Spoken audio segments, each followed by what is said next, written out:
క్రైస్తవులు ఎప్పుడైనా మీ స్టేటస్ తగినట్టుగా, లేదా మీ అంతస్తుకు తగినట్టుగా, లేదా మీ పొజిషన్ తగినట్టుగా వియ్యమందాలి అని ట్రై చేయకండి. అలా ప్రయత్నాలు చేయకండి. అది తర్వాత మీ జీవితాలు కూడా చాలా భయంకరమైన పరిస్థితులు వస్తాయి. మీ వల్ల కూడా కాదు, తట్టుకోడు, నీ వల్ల కూడా కాదు.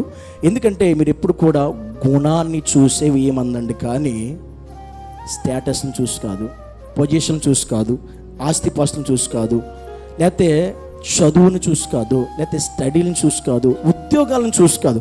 ఈ రోజులో ఇవి పనికి రావు వియ్యమందడానికి. గుర్తుపెట్టుకోండి, ఇది కాదు కొంచెం మీరు గుర్తుంచు, గుణం మాత్రమే చూసి వియ్యమందాలి. గుర్తుపెట్టుకో. కొంతమంది అంటారు పైకి అందరి ముందు మా అమ్మాయికి వివాహం చేయబోతాం అనుకుంటామండి, సంబంధాలు చూడండి, ఇది బహిరంగ అనౌన్స్మెంట్.